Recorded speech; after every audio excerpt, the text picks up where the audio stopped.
Dawn Assault. June 22, 1941, 03:15 hours.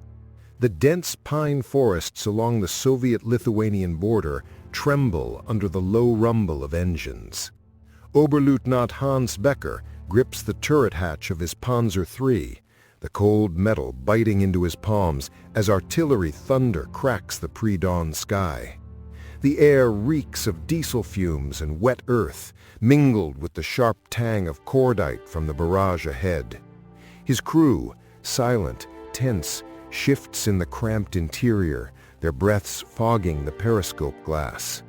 Operation Barbarossa has begun, the greatest invasion in history, and Becker's division slices forward like a steel arrow into the Red Army's heart.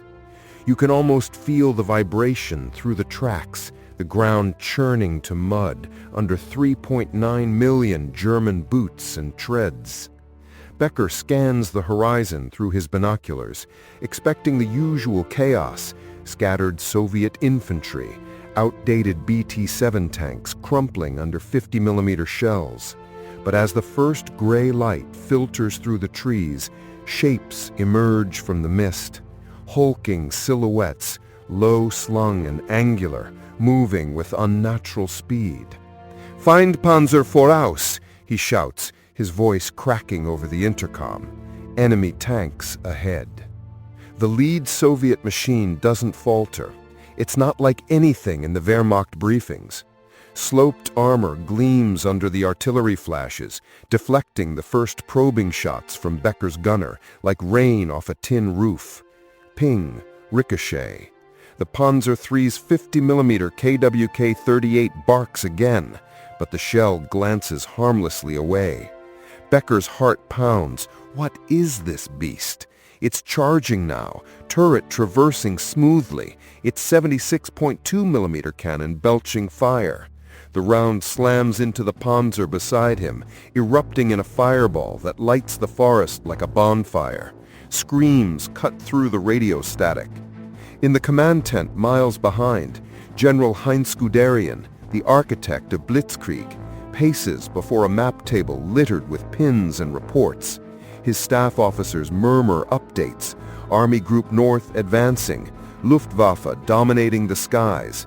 But as runners burst in with frantic dispatches, Guderian's brow furrows. T-34? What the hell is a T-34? The name echoes like a curse. Early reconnaissance photos had dismissed them as prototypes, but now they're here, rolling through the lines in numbers that defy intelligence estimates. Guderian's fingers tighten on his riding crop. He's built his reputation on speed and shock, but this is a reversal. Back in the fray, Becker's tank swerves behind a burning wreck, his loader slamming another AP round into the breach. The T-34 looms closer, its wide tracks chewing through the muck where panzers bog down. You imagine the Soviet crew inside, faceless, relentless, pushing the throttle as their Christie suspension eats the terrain.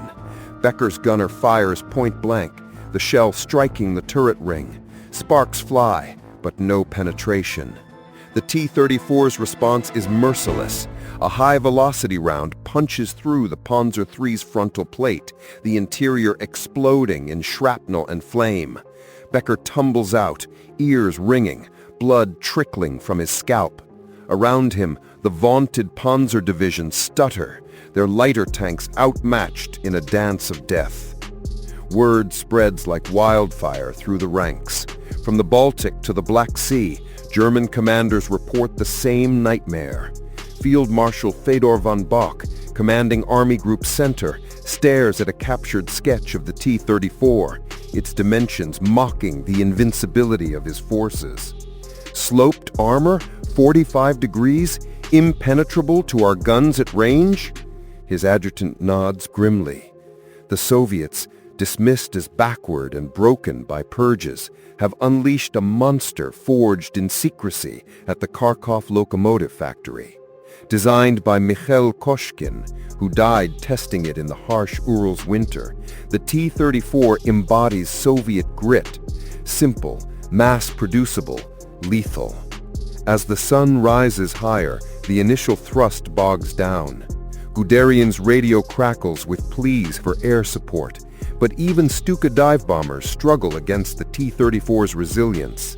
One general, anonymously in his diary, scrawls, "We thought we'd crush them in weeks, but these tanks, they're ghosts in armor." The invasion's momentum, built on surprise and superiority, cracks under the weight of this revelation.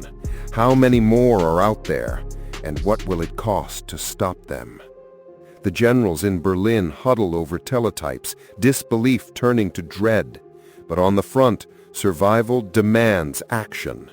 Becker, bandaged and regrouping, whispers to his surviving crew, "We adapt or we die." Little do they know, this is just the beginning. The T-34's shadow will stretch across the Eastern Front, forcing a desperate race against Soviet industry.